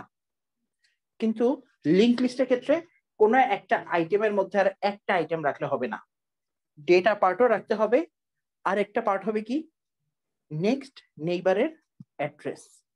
ব্যাপারটা বুঝতে পারছো কিনা, ঘটনা কি? কারণ মেমোরিতে তো পরের আমার আমার মানে আমার পরবর্তী আমার নেইবার তো আমার পাশে নাই, যে আমার মেমোরির সাথে 4 বাইট যোগ করলে যে অ্যাড্রেসটা আসে সেটাই আমার নেইবারের অ্যাড্রেস, এটা বলা যাবে না লিংক লিস্টের ক্ষেত্রে। মেমোরি যেখানে ফাঁকা স্পেস পাবে সেখানেই একটা নতুন নোড তৈরি করে লিংক লিস্টের মেম্বার হিসেবে তাকে রাখবে। সো আলটিমেটলি যেহেতু তারা পাশাপাশি বসে না, সো প্রত্যেকটা মেম্বারের কাছে তার পরবর্তী মেম্বার পর্যন্ত অ্যাড্রেস বা লিংক থাকতে হবে। এই কারণেই এবার আমরা দেখলাম কোন একটা এলিমেন্টের মধ্যে দুটো পার্ট থাকা উচিত, একটা হচ্ছে পার্ট আর একটা হচ্ছে তার অ্যাড্রেস পার্ট, পরবর্তী নোডের অ্যাড্রেস কিন্তু তার মধ্যে রাখতে হবে। খেয়াল করে দেখো কোন একটা ডেটা পার্ট কি হতে পারে, রেগুলার, সেটা integer, float, double, character, array কিছু একটা হবে। বাট অ্যাড্রেস পার্টটা কি? নিশ্চয়ই একটা পয়েন্টার টাইপ ভেরিয়েবল। ব্যাপারটা আমরা বুঝতে পারছি কিনা? একটা পয়েন্টার টাইপ ভেরিয়েবল। তার মানে সবাই কি আছে আমার সাথে? একটু রেসপন্স করতে হবে। হ্যাঁ, তো আলটিমেটলি এই কারণে আমাদেরকে এবার রেগুলার কোনো একটা ভেরিয়েবল দিয়ে লিংক লিস্ট ইমপ্লিমেন্ট করলে হবে না, আমাদের সাহায্য নিতে হবে স্ট্রাকচারের। কারণ আমরা জানি স্ট্রাকচারই আমাদেরকে সেই ফ্লেক্সিবিলিটি দেয় যেখানে স্ট্রাকচারের মেম্বার ভেরিয়েবল হিসেবে আমরা যা খুশি তাই রাখতে পারি। লিংক লিস্ট ইমপ্লিমেন্টেশনের সময় আমরা শুধু দুজনকে রাখবো, একটা রাখবো ডেটা পার্ট, একটা রাখবো অ্যাড্রেস পার্ট। সো একটা থাকবে রেগুলার ভেরিয়েবল আর একটা থাকবে পয়েন্টার ভেরিয়েবল, যে পয়েন্টারটা নেক্সট নোডের অ্যাড্রেস ক্যারি করবে বা নেক্সট নোডের অ্যাড্রেস জমা রাখবে। এই স্ট্রাকচার যখন বানানো হয়ে গেছে, এখন এই স্ট্রাকচারটাকে এক্সেস করানোর জন্য, একটু আগে দেখো স্টুডেন্টকে এক্সেস করানোর জন্য যেমন দুটো ভেরিয়েবল তৈরি করেছিলাম জান্নাত এবং ফয়সাল নামে, ঠিক একই রকম ভাবে এখন তোমার যদি দুটো এই লিংক লিস্টকে অ্যাক্সেস করাইতে হয় বা লিংক লিস্টের নোড তৈরি করতে হয়, তাহলে তোমাকে এই আইটেম কিনতে হবে। তার মানে কি স্ট্রাকচার টাইপের ভেরিয়েবল তৈরি করতে হবে, আর ভেরিয়েবল তৈরি করার সাথে সাথে সেই ভেরিয়েবল এই আইটেম দুটো অ্যাক্সেস করার সুযোগ পাবে। সো আলটিমেটলি আমরা এমন একটা স্ট্রাকচার তৈরি করব, সাধারণত লিংক লিস্টে এই ধরনের স্ট্রাকচারকে বলা হয়ে থাকে নোড স্ট্রাকচার, নাম দেওয়া হয় নোড। এবং নোড বা জাংশন বলতে বুঝে আসলে এটার মধ্যে একাধিক আইটেম থাকতে পারে। প্রত্যেকটা নোডের মধ্যে একটা ডেটা পার্ট থাকবে, একটা অ্যাড্রেস পার্ট থাকবে, এবং এক নোড থেকে আরেক নোডে যাওয়ার জন্য ওই অ্যাড্রেস ফিল্ড আমাদেরকে হেল্প করবে। নোড বা অ্যাড্রেস গুলোকে অ্যাক্সেস করানোর জন্য বা এই এলিমেন্ট গুলোকে ব্যবহার করার জন্য আমরা নোড টাইপের ভেরিয়েবল ডিক্লেয়ার করব। ফর এক্সাম্পল, মাত্র লিংক লিস্ট তৈরি করতে চাই, তো আলটিমেটলি আমাদের একটা node type variable screen share হয় নাই স্যার। স্ক্রিন শেয়ার করার সুযোগ নেই রে বাবা, আমার এখানে কারেন্ট চলে গেছে, আমি জাস্ট মুখে কথা বলতেছি। ঠিক আছে, আগামী ক্লাসে স্ক্রিন শেয়ার করে দেখাবো। ওকে, ঠিক আছে, আগামী ক্লাসে স্ক্রিন শেয়ার করে দেখাবো, আবার ডিটেইলটা আলোচনা করব। তো এই যেটা বলছিলাম যে লিংক লিস্টে এই স্ট্রাকচারের আইডিয়াটা কাজে লাগবে, এবং পয়েন্টার কেন কাজে লাগবে সেটাও আমরা বুঝতে পারছি। যেহেতু পয়েন্টার স্পেসিফিক্যালি তৈরি করা হয়েছে কোনো দিকে পয়েন্ট করার জন্য বা অ্যাড্রেস ক্যারি করার জন্য, সো আলটিমেটলি এইটার এই প্রত্যেকটা নোডের একটা স্পেসিফিক ফিল্ড যেহেতু পরবর্তী নোডের অ্যাড্রেস রাখতে ব্যবহৃত হবে, তাই এই জায়গাটায় আমাদের পয়েন্টারকেও এমফাসাইজ দিয়ে আলোচনায় আনতে হবে। তো এই দুটো বিষয় আমরা জানা থাকলে আগামী ক্লাসে আমরা লিংক লিস্টের ডিটেইলড আলোচনা শুরু করব, এবং দুটো ক্লাস লাগবে আমার লিংক লিস্টে আলোচনায়। লিংক লিস্টে কয়েকটা প্রকারভেদ আছে। কিছু লিংক লিস্টকে বলা হয় সিঙ্গলি লিংক লিস্ট, কিছু লিংক লিস্ট আছে যেগুলোকে বলা হয় ডাবলি লিংক লিস্ট, আরেকটা লিংক লিস্ট আছে যেটাকে বলা হয় সার্কুলার লিংক লিস্ট। তো এক একটা লিংক লিস্ট এক এক পারপাজে তৈরি করা হয়েছিল। তো সবচেয়ে সহজ যেটা সেটাকে বলা হয় সিঙ্গলি লিংক লিস্ট। আগামী ক্লাসে আমরা সিঙ্গলি লিংক লিস্ট নিয়ে আলোচনা শুরু করব, এবং অন্যান্য ডেটা স্ট্রাকচারে যে অ্যাক্টিভিটি গুলো আমরা পারফর্ম করি সাধারণত, for example insert, delete, update, traverse করা, ফাইন্ড করা, ভিজিট করা, সো এই কাজগুলো আমরা লিংক লিস্টের মধ্যে কিভাবে করতে হয় সেটা নিয়ে আলোচনা করব। আর লিংক লিস্টের ক্ষেত্রে একটা বিষয় হচ্ছে ইনসার্ট করার সময়, ডেটা ইনসার্ট বা ডিলিট করার সময় আমাদেরকে কয়েকটা বিষয় মাথায় রাখতে হবে। যে ইনসার্ট যদি আমরা করতে চাই নতুন একটা আইটেম, সেটা লিংক লিস্টের কোথায় ইনসার্ট করব। লিংক লিস্ট যেহেতু চেইনের মতো, এখানে প্রত্যেকটা নোড আরেকটা নোডের সাথে কানেক্টেড হয়ে একটা চেইন তৈরি করে। সো নতুন একটা নোড আসলে তাকে কোথায় কোথায় ইনসার্ট করানো পসিবল, কেউ বলতে পারে কিনা কোন কোন possible? How many possible scenarios are there? কোন একটা নোড যদি লিংক লিস্টে সংযুক্ত হতে চায়, সেটাকে আমরা চাইলে লিংক লিস্টের ফার্স্ট এলিমেন্ট হিসেবে যুক্ত করতে পারি না, অর্থাৎ প্রথম চেইনের প্রথম পয়েন্ট হিসেবে। সো বিগিনিং এ ইনসার্ট করার একটা প্রশ্ন থাকতে পারে। আবার কোন একটা নোডকে লিস্টের একদম লাস্ট এলিমেন্ট হিসেবে আমরা কানেক্ট করতে পারি, so insert at the end. আবার কোন সময় এমন হতে পারে যে না, ঠিক ফ্রন্টেও না ঠিক ব্যাকেও না, আমরা মাঝামাঝি কোনো জায়গায় লিংক লিস্টের ইন বিটুইন কোন একটা প্লেসে আমরা এই নোটটাকে প্লেস করব। সো ইন্টারমিডিয়েট কোনো জায়গার মধ্যে যদি আমরা ইনসার্ট করতে চাই, সেটাকেও কিভাবে করা যায় সেটা আমরা দেখবো। সো ইনসার্শন আসলে 3 ধরনের। যে কোনো সিঙ্গলি লিংক লিস্টে ইনসার্শনের জন্য 3টা পসিবল কেস আছে: insert at the beginning, insert at the rare অথবা ইনসার্ট এট ইন, এবং ইনসার্ট এট মিডল। ঠিক একই রকম ভাবে ডিলিটের ব্যাপারটাও সেম। এই চেইন অফ নোডের থেকে কোনো একটা নোডকে আমি ডিলিট করতে চাই, ফ্রন্ট থেকে ডিলিট করতে পারি, এন্ড থেকে ডিলিট করতে পারি, অথবা ভ্যালু দিয়ে দিলাম যে এই ভ্যালুটা আছে যে নোডে, সেই নোডটাকে ডিলিট করে দেওয়া হোক। তখন এই ভ্যালুটা সার্চ করতে হয় যে এই রুটের কোন নোডের মধ্যে ভ্যালু হিসেবে এই ডেটা আছে, এই নোডটাকে আমার ডিলিট করতে হবে।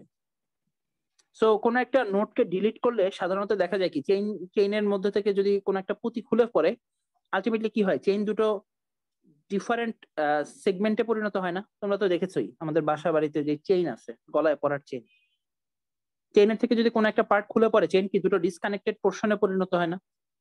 ওদের মধ্যে কানেকশন থাকে? আর কানেকশন থাকে না। কিন্তু লিংক লিস্টে কি এই কাজ করা যাবে? একটা নোট সরাই ফেললে কি লিংক লিস্টের সমস্ত এলিমেন্টের মধ্যে কানেকশন ব্রেকআউট হয়ে যাবে? এটা কি অ্যালাউ করা যাবে? এটা কিন্তু অ্যালাউ করা যাবে না, এটা অ্যালাউ করা যাবে না। তো আলটিমেটলি তখন কি করতে হয়?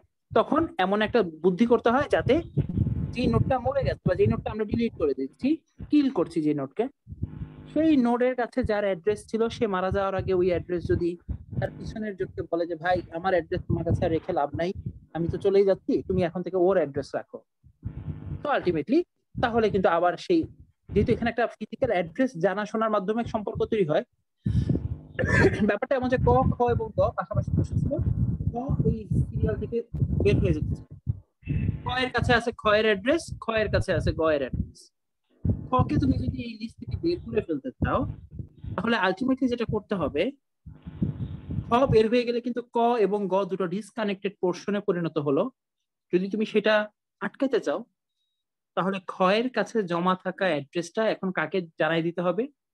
তার পিছনের জনকে ক এর কাছে দিতে হবে যে তুমি এতদিন পর্যন্ত আমার অ্যাড্রেস জানতে, বাট এখন থেকে তোমার কাছে যে অ্যাড্রেস থাকবে সেটা আমার না, সেটা গ এর। আলটিমেটলি তখন ক আর গ এর মধ্যে একটা লিঙ্ক তৈরি হয়ে গেল এবং তারা লিঙ্ক লিস্টের পাশাপাশি দুটো নোডে পরিণত হইল। এই হচ্ছে মোটামুটি লিঙ্ক লিস্টের বেসিক আইডিয়া। আমার এখানে ইলেকট্রিসিটি চলে আসছে, দেখি আমি আবার অন করতে পারি কিনা। তাহলে আমি জাস্ট লিঙ্ক লিস্টের আর 2-3টা লাইন বলে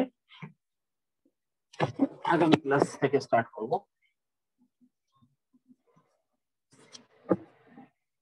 ইমন, আমার মনে হয় রেকর্ডিংটা তুমি এখন একটু পজ করে দিতে পারো। দেখি, সো ফর্মালি যদি লিঙ্ক লিস্টকে আমরা তোমাদের সামনে প্রেজেন্ট করাই, তাহলে লিঙ্ক লিস্ট সম্পর্কে যে ইনফরমেশন গুলো আমাদের জানা দরকার, লিঙ্ক লিস্টের ডেফিনেশনটা হবে এরকম। আচ্ছা, first of all, list is a collection of items that has a particular order. So order maintain না করলে সেটাকে লিস্ট বলা যাবে না। এখন এই অর্ডারটা মেইনটেইন করার জন্য একাধিক উপায় আছে। It can have an arbitrary length. লিস্টের বৈশিষ্ট্য হচ্ছে লিস্টের দৈর্ঘ্য আরবিট্রারি হতে পারে, র্যান্ডম হতে পারে। সো arbitrary length হতে পারে। Objects or elements can be inserted or removed at arbitrary locations of the list. যেটা আমরা বলছিলাম, লিস্টের ফ্লেক্সিবিলিটি হচ্ছে লিস্টের যে কোনো পোরশন থেকে যে কোনো পোরশনে, সেটা ফ্রন্টে হতে পারে, ব্যাকে হতে পারে, অথবা ইন মিডল হতে পারে, সেখানে ডেটা ইনসার্ট যেমন করা যায়, তেমনি ওই সকল পজিশন থেকে যে কোনো আইটেমকে তৎক্ষণাৎ রিমুভও করা যায়। তো যে কোনো লোকেশনে অ্যাক্সেস করে সেই জায়গার এলিমেন্টের উপরে আমরা ইনসার্শন অথবা ডিলিশন অপারেশন চালাতে পারবো। এটা যদি করা না যায় তাহলে সেটা কোনো লিস্ট না। আমরা দেখেছি অ্যারেতে এটা করা যায়, অ্যারের ফ্রন্ট থেকে ডেটা ইনসার্ট করা যায়, ডিলিট করা যায়, অ্যারের লাস্ট পজিশনের ডেটাকে রিমুভ করা যায়, সেখানে আবার নতুন ডেটা ইনসার্ট করা যায়, ইন্টারমিডিয়েট কোনো পজিশন থেকেও সেই কাজ করা যায়। আর লিস্টের আরেকটা আইডেন্টিক্যাল বৈশিষ্ট্য হচ্ছে a list can be traversed in order one item at a time.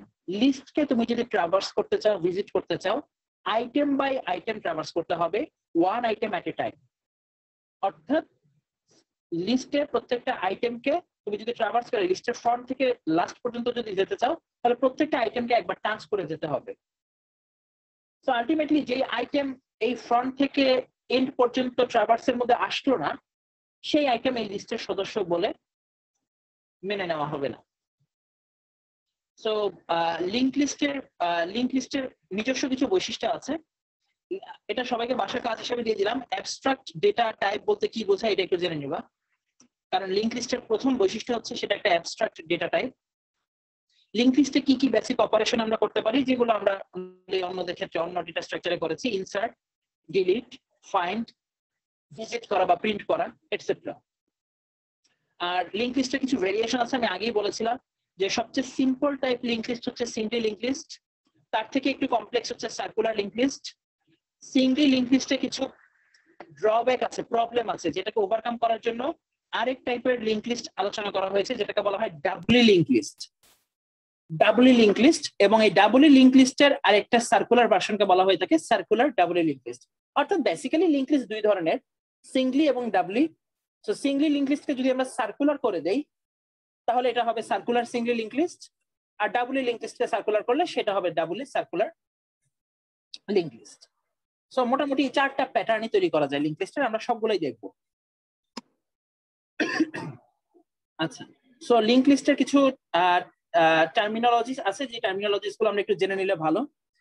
Traversal of the list, which means to visit every element or node in the list beginning from front to last. So whenever we are talking about traversal, আগেই বলেছি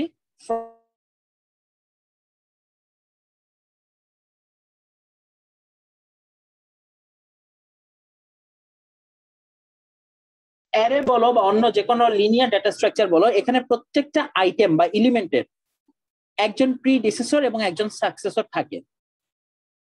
অর্থাৎ আমার পেছনে neighbour হবে আমার predecessor বা পূর্বসূরি, আর আমার সামনের নোড সেটা হবে আমার জন্য সাকসেসর, আমার উত্তরসূরি। সো আলটিমেটলি এখানে বলা হয় এভাবে যে if the in the list of items for any location n, অর্থাৎ n তম নোডের জন্য n-1 অর্থাৎ ঠিক আগের নোডটা হবে তার প্রিডিসেসর, আর n+1 বা পরবর্তী নোডটা হবে তার জন্য সাকসেসর। সো আলটিমেটলি এটাকে আরো ইজিলি বললে, যে কোনো একটা লিস্টে n তম আইটেমের জন্য তার লেফট এলিমেন্টটা হবে তার জন্য প্রিডিসেসর, রাইট এলিমেন্ট হবে তার জন্য successor. As n-1 is left in n-1 is in the right position of n. আর শুধুমাত্র ব্যতিক্রম আছে দুইটা জায়গায়, তোমরা খেয়াল করে বলো, লিঙ্ক লিস্ট বলো বা অন্যান্য জায়গা বলো। অ্যারেতে প্রথম যে এলিমেন্টটা থাকে ওর কোনো প্রিডিসেসর থাকে, উত্তরসূরি থাকে? The first element of array, it doesn't have any predecessor, and the last element তার কোনো সাকসেসর থাকে না। সো আলটিমেটলি কোন একটা জেনারেশনের ফার্স্ট আইটেমের জন্য কোনো প্রিডিসেসর থাকবে না, লাস্ট আইটেমের জন্য কোনো সাকসেসর থাকবে না। সো আলটিমেটলি আদারওয়াইজ অন্য n টোটাল লিস্টে যদি n সংখ্যক এলিমেন্ট থাকে, শুধুমাত্র প্রথম এবং লাস্ট এই দুটো এলিমেন্ট বাদ দিলে বাকি n-2 এলিমেন্টের জন্য উপরের লজিকগুলো সত্য। সবার প্রিডিসেসর এবং অ্যানসেস্টর থাকবে, প্রিডিসেসররা সবসময় তার লেফটে থাকে, অ্যানসেস্টররা সামনে থাকে। শুধুমাত্র ফার্স্ট এলিমেন্টের জন্য কোনো প্রিডিসেসর থাকবে না, লাস্ট এলিমেন্টের জন্য কোনো সাকসেসর থাকবে না। এবার আসি লিঙ্ক লিস্ট। খেয়াল করে দেখো, ছবিটা দেখলেই তোমরা স্ট্রাকচারের আইডিয়াটা বুঝতে পারবে। এটা হচ্ছে লিঙ্ক লিস্টের একটা আইটেমকে রিপ্রেজেন্ট করতে যা লাগে।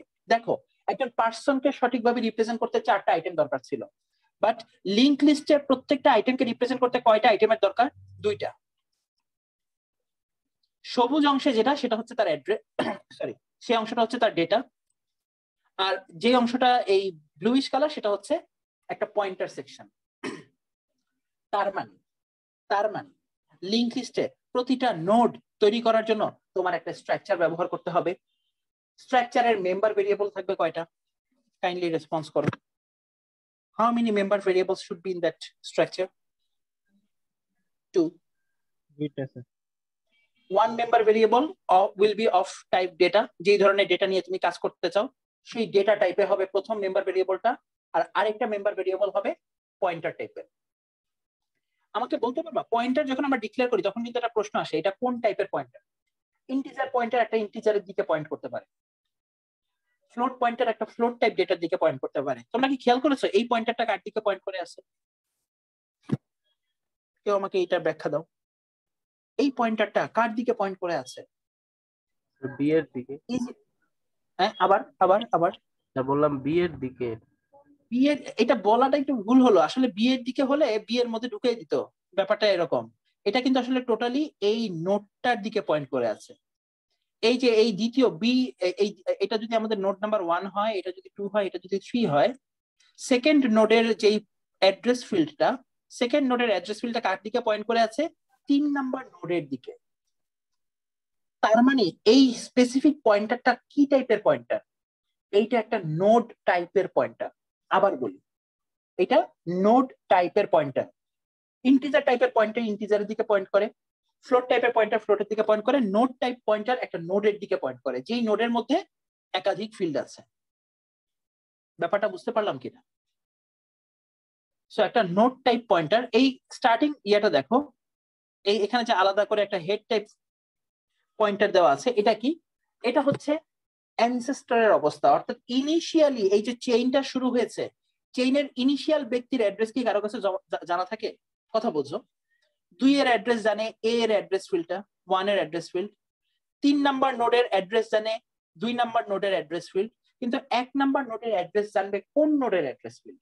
সেটা জানার জন্য আমাদের কোনো এক্সট্রা নোড তৈরি করা লাগে না, একটা এক্সট্রা পয়েন্টার লাগে, যেই পয়েন্টারটা এই লিংক লিস্টের প্রথম নোডের দিকে পয়েন্ট করে থাকে, এবং এই পয়েন্টটা করার সাথে সাথেই কিন্তু চেইনটা শুরু হয়ে যায়, বাকি সবার অ্যাড্রেস অটোমেটিক্যালি আমরা জানি। আর সর্বশেষ আইটেম নোডের বা লিংক লিস্টের সর্বশেষ যে নোড, তার অ্যাড্রেস ফিল্ডে কি কারো অ্যাড্রেস জমা রাখা দরকার আছে? নাই, is the last element. So এই কারণে এই পজিশনে আমরা নাল পয়েন্টার রেখে দিই, আসলে বেসিক্যালি সে কারো দিকে পয়েন্ট করে রাখার প্রয়োজন বোধ করে না। সো এখানে এটাই বলা আছে, এই link list is a series of connected nodes, সবাই connected, each node contains at least a piece of data and a pointer to the next node of the list. So ultimately প্রত্যেকটা নোডের দুটো অংশ, একটা ডেটা সেগমেন্ট আর একটা হচ্ছে pointer to the next segment বা pointer to the next node. আর এখানে একটা এক্সট্রা পয়েন্টার লাগে যেটা নাম হচ্ছে হেড। সামনে যখন তোমরা কোড করতে যাবে তখন তোমরা এই হেড পয়েন্টার সম্পর্কে অনেক কিছু জানবা। এটা একটা pointer to the first node, so only first নোডের অ্যাড্রেসটা কারো কাছে রাখা তো জরুরি, এই কারণে এই একটা এক্সট্রা পয়েন্টার আমাদের প্রয়োজন, হেড পয়েন্টার। আর লাস্ট নোডের বিশেষত্ব হচ্ছে অন্যান্য সমস্ত নোডের অ্যাড্রেস ফিল্ডে তার তার অ্যানসেস্টরের অ্যাড্রেসটা জমা থাকে, শুধুমাত্র লাস্ট নোডের যেহেতু কোনো অ্যানসেস্টর নাই এই কারণে তার অ্যাড্রেস ফিল্ডে নাল থাকবে। ফার্স্ট নোডে যেহেতু কোনো প্রিডিসেসর নাই তাই তার অ্যাড্রেস জানার জন্য আমাদের একটা এক্সট্রা হেড পয়েন্টারের প্রয়োজন।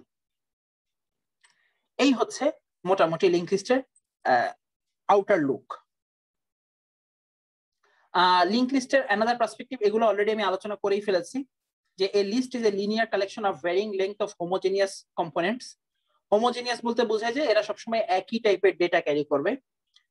আমাকে একটা জিনিস বলো, এই যে আমরা লিংক লিস্ট তৈরি করলাম, এখানে হোমোজেনিটিটা কি মেনটেন করা হয়েছে নাকি হয়নি?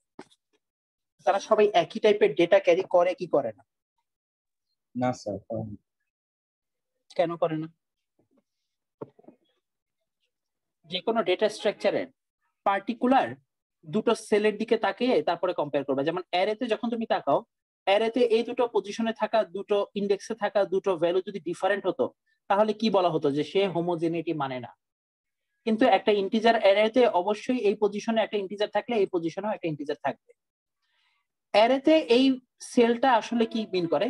এটা ওর আসলে সেল মানে তো বুঝো, মানে একদম মৌলিক একক। যেটা লিংক লিস্টের ক্ষেত্রে সেল কোনটা? একটা নোড না?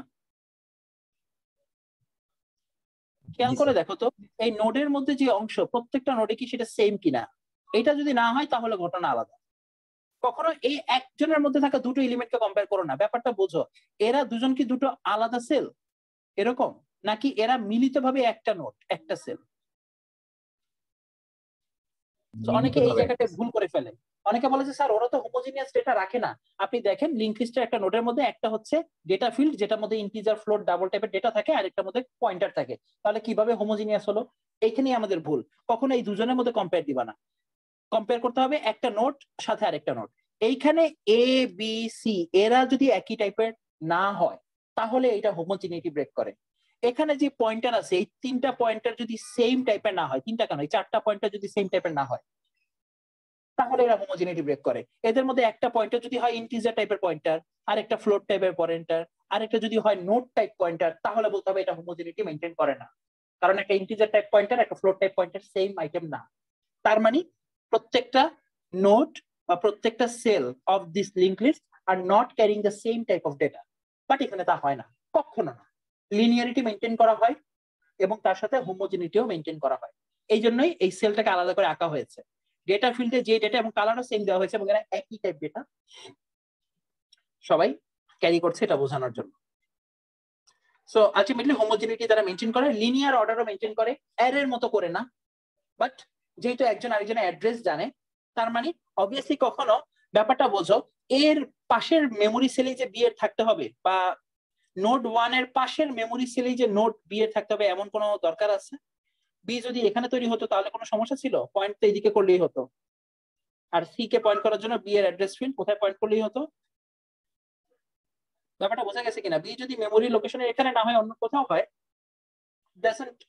doesn't make any difference. Linearity maintain করা মানে হচ্ছে আমার প্রিডিসেসর এবং আমার সাকসেসরটা সেম কিনা। এখানেও বি এর প্রিডিসেসর এ, সাকসেসর সি। বি যদি এখানে তৈরি হতো তাও কিন্তু বি এর প্রিডিসেসর এ থাকতো, সাকসেসর সি থাকতো। মেমোরি লোকেশনের কে কোথায় অবস্থিত সেটা লিংক লিস্টের জন্য ইম্পর্টেন্ট ইস্যু না। ইম্পর্টেন্ট হচ্ছে লিংকটা কারেক্টলি প্রিডিসেসর টু সাকসেসর দেওয়া আছে কিনা। সো আলটিমেটলি এই হচ্ছে মোটামুটি লিস্টের বৈশিষ্ট্য। সো অ্যারে এবং লিস্টের মধ্যে কিছু পার্থক্য আছে, সেটা অলরেডি আমরা মুখে অনেকবার উচ্চারণ করেছি, জাস্ট একবার দেখে নিবা। অনেক সময় আমরা ভাইভাতে প্রশ্ন করি অ্যারে আর লিংক লিস্টের মধ্যে পার্থক্য কি। সো এটা একটু দেখে নিতে হবে। আর সো এখানে বেশ কয়েকটা স্লাইডে শুধু অ্যারে আর লিংক লিস্টের পার্থক্য দেওয়া আছে। এখানে এই ব্যাপারটা উল্লেখ করা আছে যে কিভাবে আসলে অ্যারে এবং লিংক লিস্ট ডিফারেন্ট। খেয়াল করে দেখো, যদি অ্যারে এর মতো করে চিন্তা করা হতো তাহলে বি এর পরের মেমোরি সেলে সি আছে, বা বি এর পরে কিছু মেমোরি সেল ফাঁকা আছে, এরপরে 3 এবং 5 পাশাপাশি আছে, এরপরে মেমোরি লোকেশন ফাঁকা আছে। সো এরকম ফাঁকা মেমোরি লোকেশন কখনো এর ক্ষেত্রে হবে না, কন্টিজিউয়াস মেমোরি লোকেশন।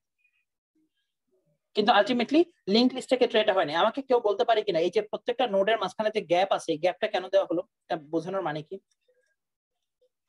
ইচ্ছা করে নাকি কোনো কারণ আছে? আমরা যখন কোন একটা নোট ক্রিয়েট করি, পাশাপাশি নাই এটা বোঝানো। আচ্ছা, দুইটা নোট যে আচ্ছা, মেমোরি কি সবসময় চায় নোটকে পাশাপাশি রাখার ট্রাই করে অ্যাটলিস্ট, নাকি সে ট্রাইও করে? স্যার ট্রাই তো করে। এটা নট নেসেসারিলি ট্রাই করে, ওকে সে কমান্ড দেওয়া থাকে। ব্যাপারটা বুঝো, তুমি একটা নতুন নোট তৈরি করলা, সেটা মেমোরি লোকেশনের ফর এক্সাম্পল 16তম পজিশনে আছে। নতুন একটা নোট তৈরি করবা, সেটা যে পরের পজিশন 17তে যাবে কোনো গ্যারান্টি নেই। এটা মেমোরিতে যেখানে ফাঁকা পজিশন পাবে, ঠিক আছে, কারণ ওর নিজস্ব একটা লেন্থ আছে। তোমরা দেখো একটু আগে পার্সন নোটকে তৈরি করার জন্য 58 বাইট জায়গা লাগে। এখন এটার কোনো গ্যারান্টি আছে যে তারপরে ঠিক 58 বাইট জায়গা এক্স্যাক্টলি ফাঁকা বসে আছে? নাও থাকতে পারে, হয়তো একটু ফাঁকা জায়গা আছে, কিন্তু তারপরে আবার অন্য কোনো কাজের জন্য একটা গান রেখেছি, গানের জন্য মেমোরি ব্লক হয়ে আছে। সো আলটিমেটলি এই জায়গাটুকু কি আর ইউজ করা যাবে? 58 বাইট জায়গা দেওয়া যাচ্ছে না। তো তখন মেমোরি কি করবে? বি কে তৈরি করবে অন্য কোনো জায়গায় এবং লজিক্যালি এই লিঙ্কটা তৈরি করবে যে এর পরে বি। এখানে হয়তো আবার সি কে দেওয়া পসিবল, এখানে জায়গা আছে। সো আলটিমেটলি বি এর সাথে সি এর লিঙ্ক করা হবে। সো আলটিমেটলি মেমোরি লোকেশনে ABC ডিফারেন্ট পজিশনে থাকতে পারে, এটা বোঝানোর জন্য ঘটনাটা এরকম যে ফিজিক্যাল লোকেশন দেখে চেইন অফ কমান্ড বোঝা যাবে না লিংক লিস্টে। এই লিংক লিস্টের স্টার্টিং নোড কোনটা কেউ বলতে পারে কিনা? What is the starting node? দেখো যে কোনো 2 না, এই যে দেখো স্টার্ট পয়েন্টার কার দিকে পয়েন্ট করে আছে? 0 স্যার। 0 হচ্ছে আমাদের 1 নাম্বার পয়েন্ট, 1 নাম্বার নোড বা 1 নাম্বার এলিমেন্ট। এরপরে 0 থেকে কোথায় যাওয়া যায়? 1 এবার এটা দেখতে হবে লিংক কি বলে। লিংক 0 থেকে 1 এ পাঠায়, তার মানে এটা আমাদের 2 নাম্বার নোড। 1 থেকে কোথায় যাওয়া যায়? 2 স্যার তো এটা আমাদের 3 নাম্বার নোড 2 থেকে 3 3 থেকে যাওয়া যায় 4 এ 4 আমাদের 4 নাম্বার নোড 4 থেকে যাওয়া যায় 5 এ 5 হচ্ছে আমাদের 5 নাম্বার নোড 5 থেকে যাওয়া যায় কোথায় 5 থেকে কি আর কোথাও যাওয়া যায় 5 থেকে তো 4 এ গেছেন না স্যার না 5 থেকে কই 4 এ গেছে 3 থেকে 4 এ গেছে সো খেয়াল করে দেখো এখানে 1 2 3 4 5 6 অনেকেই মনে করবে যে এখানে একটা লিংক লিস্ট এঁকেছি এখানে মানে এলিমেন্ট 6টা কিন্তু খেয়াল করে দেখো 1 2 3 4 5 এই যে 0তম এলিমেন্ট এটা ছিল আমার স্টার্টিং পয়েন্ট সো এটা হচ্ছে এটা হচ্ছে 1 2 3 4 তাহলে বাদ পড়লো কোনটা কি বাদ পড়ছে 3 এর কাছে কোনো দাগ পড়েনি 2 থেকে 3 এ যাওয়া যায় স্যার 3 এ দাগ পড়ে নাই তো 3টা আমাদের 2 থেকে তো 3 এ যাওয়া যায় সো আলটিমেটলি 2 থেকে যেহেতু 3 এ যাওয়া যায় এটাকে আমি 4 দিলাম কেন 2 থেকে তো 4 এ যাওয়া যায় না আসলে এটা হবে ভুল 2 থেকে যেহেতু 3 এ যাওয়া যায় এটা হবে আমাদের 4 নাম্বার নোড আর 3 থেকে 4 এ যাওয়া যায় এটা হবে আমাদের 5 নাম্বার নোড এবার ঠিক আছে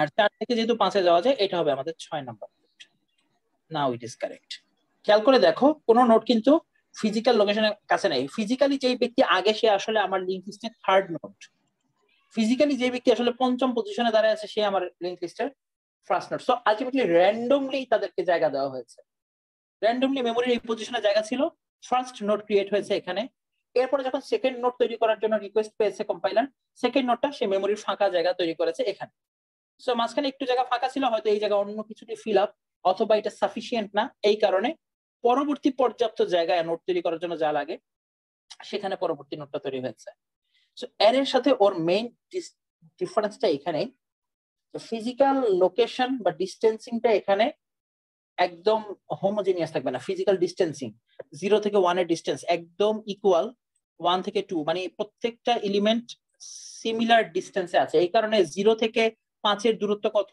আমরা ম্যাথমেটিক্স করেছি না 0 যদি ফিজিক্যালি এই লোকেশনে হয় তাহলে 5 নাম্বার নোডের লোকেশন কোথায় হবে বা কোন কোন কোন সেই নোড যে নোডের অ্যাড্রেস হবে এত আমরা কিন্তু অঙ্ক করে বের করে ফেলতে পারতাম এর জন্য এই প্রবলেম আমরা মিডে করেছি সিটিতে করেছি কিন্তু লিংক লিস্টের জন্য এই কাজ করা যাবে না we cannot do such things for linked list okay so linked list এর কিছু বেসিক অপারেশন আছে যেগুলো নিয়ে ইনশাআল্লাহ কালকে থেকে ডিটেইলস কথা বলবো আমরা জানি লিংক লিস্ট এমটি আছে কিনা সেটা জানার জন্য কোন একটা ফাংশন ক্রিয়েট করা যায় is empty কোন নোড যদি ইনসার্ট করতে চাই বাট এই যে ফাংশনটা ইনসার্ট নোড এটাকে আমরা চাইলে আরো ডিটেইলড ওয়েতে ভাঙতে পারি আগেই বলেছি ইনসার্ট 3 ওয়েতে হতে পারে ফ্রন্টে এন্ডে মিডলে ফাইন্ড নোড কোন একটা নোডের ভ্যালু দিয়ে আমরা বলতে পারি ফর এক্সাম্পল এই লিংক লিস্টে একটু পিছনে যাই ফর এক্সাম্পল এখানকার প্রত্যেকটা পজিশনে তো ভ্যালু আছে ফর এক্সাম্পল এবিসি তো আমি সার্চ করে হয়তো বললাম যে বি আছে কোন নোডে সেটা আমাকে তো আমাদের সার্চ শুরু করতে হবে একদম স্টার্টিং নোড থেকে এবং প্রত্যেকটা নোডে দাঁড়িয়ে সেই নোডের ভ্যালু অংশটাকে বা ডেটা পার্টটাকে কম্পেয়ার করতে হবে আমাদের সার্চ করার জন্য যে টোকেন আছে সেই টোকেনের সাথে আমরা বি কে খোঁজার চেষ্টা করছি আচ্ছা অ্যাড্রেস ফিল্ডে কি বি কে খুঁজলে লাভ আছে না ডেটা ফিল্ডে খুঁজতে হবে অবভিয়াসলি ডেটা ফিল্ডে খুঁজতে হবে নাকি ব্যাপারটা কোন একটা লিংক লিস্টে ঢুকে যদি আমরা কোনো টোকেনকে চেক করতে চাই যে বি কোথায় আছে বি যেহেতু একটা ডেটা সো আলটিমেটলি লিংক লিস্টের ডেটা সেগমেন্টই তাকে পাওয়ার প্রবাবিলিটি আছে আলটিমেটলি আমরা প্রত্যেকটা নোড বাই নোড ট্রাভার্স করব এবং তখন পর্যন্ত চলতে থাকবো যতক্ষণ পর্যন্ত না হয় আমরা ম্যাচ খুঁজে পাচ্ছি অথবা আমরা লাস্ট নোডে এসে পৌঁছাচ্ছি কিনা এটা বুঝবো কিভাবে যেই নোডের অ্যাড্রেস ফিল্ডে নাল আছে লাস্ট নোড ছাড়া অন্য কোন নোডের অ্যাড্রেস ফিল্ডে নাল থাকার পসিবিলিটি নাই আমার মনে হয় আজকের জন্য এতটুকুই যথেষ্ট আমরা লিংক লিস্টে আরেকটু ডিটেইলস নিয়ে ইনশাআল্লাহ আগামী ক্লাসে আলোচনা করব একটু জানতে চাই যে মোটামুটি কিছুটা আইডিয়া আমরা পেলাম কিনা how link list works and how the linear ordering is maintained here please yes sir তো ভাষায় গো থ্রু করতে হবে আর লিংক লিস্টের অন্যান্য অপারেশন গুলো স্লাইডে ভালো নাই আগামী ক্লাসে স্লাইডটা যখন আমাদের আলোচনা শেষ হয়ে যাবে খুব সুন্দর একটা টিউটোরিয়াল আছে, ওই টিউটোরিয়াল দেখে আমরা ডিসকাশন করব। এখানে কোড সহ ডিসকাশন করা যাবে। সো অনেক সময় স্টুডেন্টরা বলে আমরা থিওরি ক্লাসে স্যার কোডটা একটু বুঝিয়ে দিলে ল্যাবে ইমপ্লিমেন্টেশনের সুবিধা হয়। সো আমি ব্লক থেকে প্রত্যেকটা পোর্শনের জন্য কোড সেগমেন্ট অ্যানালাইসিস করে দিব, যাতে পরবর্তীতে ল্যাবে ইমপ্লিমেন্টেশন আমাদের জন্য ইজি হয়। ঠিক আছে, আমার মনে হয় তাহলে ইজি হবে স্টুডেন্টদের জন্য সেটা। ওকে, তাহলে আজকে এখানে শেষ করি নাকি আগামী দিন আবার? স্যার আমার প্রেজেন্টটা দেওয়া হয়নি স্যার।